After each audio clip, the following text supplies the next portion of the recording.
नमस्कार, आदाब, वंदे मातरम। साथियों, समय हो चुका है आज की दिन भर की बड़ी खबरों पर नजर डालने का। पता नहीं आप लोग हमसे नाराज तो नहीं है? आप लगातार हमारी वीडियो देख रहे हैं, ना आप वीडियो को लाइक करते हैं, ना चैनल को सब्सक्राइब करते हैं, जो कि आपका फ्री में हो जाता है और हमें सच दिखाने की हिम्मत देता है। बहरहाल आपकी मर्जी। चलिए अब शुरुआत करते हैं आज की बड़ी खबर से।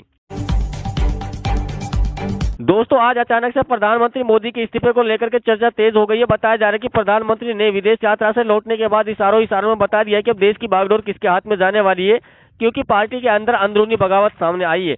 और अब खेल ऐसा बन चुका है, या तो प्रधानमंत्री मोदी खुद कुर्सी छोड़े या फिर सरकार गिरने का खतरा उठाए, क्योंकि आरएसएस प्रमुख मोहन भागवत के एक बयान से बीजेपी में खलबली मच गई है और बताया जा रहा है कि आने वाले 76वें जन्मदिन पर प्रधानमंत्री मोदी इस्तीफा देंगे।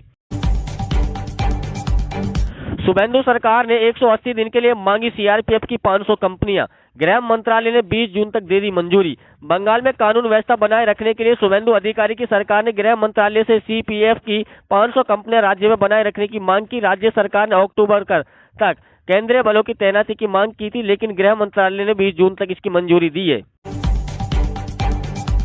30 जून तक बायोमेट्रिक सत्यापन नहीं कराया तो बंद हो जाएगी गैस सब्सिडी। और प्रधानमंत्री उज्ज्वल योजना के लाभार्थी 30 जून तक बायोमेट्रिक आधार समीकरण जरूर करा ले। गैस कंपनियों के नए निर्देश के तहत ऐसा न करने वाले एलपीजी गैस उपभोक्ताओं को सब्सिडी बंद कर दी जाएगी और यहां तक कि गैस सिलेंडर भी भरकर नहीं दिया जाएगा।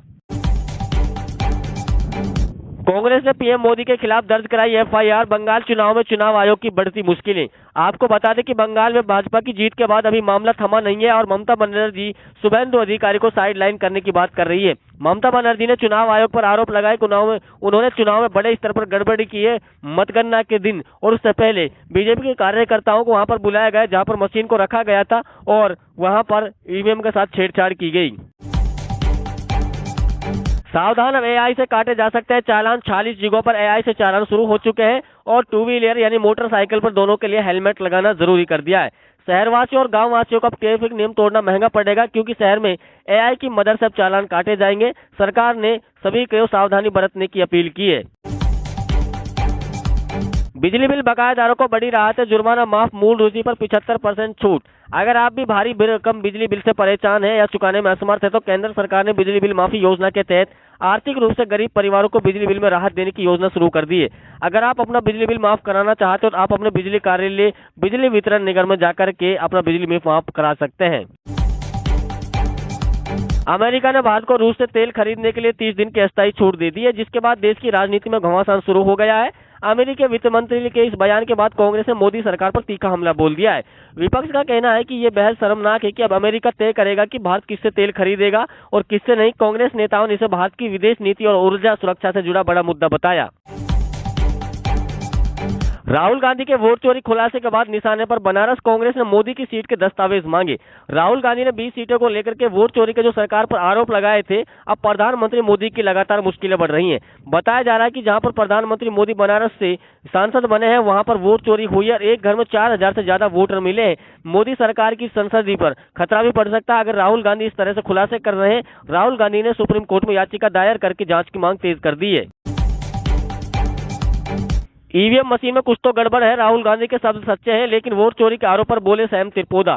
उन्होंने कहा कि राहुल गांधी चुनाव आयोग पर जो आरोप लगा रहा है वो सही है, लेकिन राहुल गांधी बिल्कुल अकेले पड़ रहे हैं। उनको अन्य दलों को भी सहायता करनी चाहिए और इस मुहिम के साथ आवाज उठानी चाहिए और जनता को भी इसमें पूरा समर्थन करना चाहिए और पूरी सावधानी बरतनी चाहिए वोट डालते समय और वोट बनवाते समय।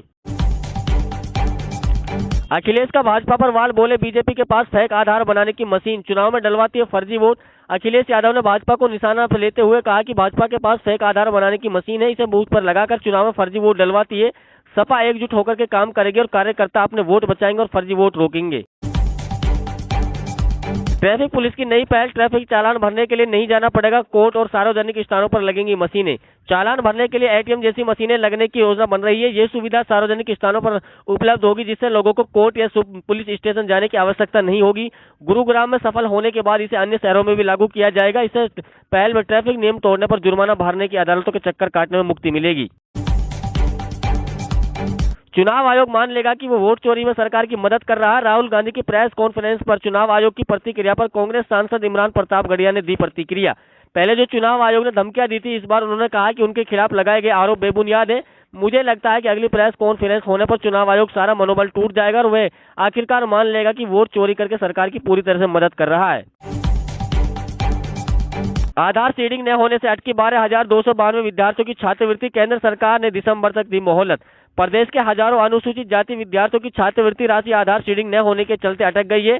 केंद्र सरकार ने इस मामले में कड़ा रुख अपनाते हुए राज्य सरकार और शैक्षणिक संस्थानों को स्पष्ट निर्देश दिए कि लंबित मामलों को निपटारा कर निर्धारित समय सीमा के भीतर इसको हल किया जाए।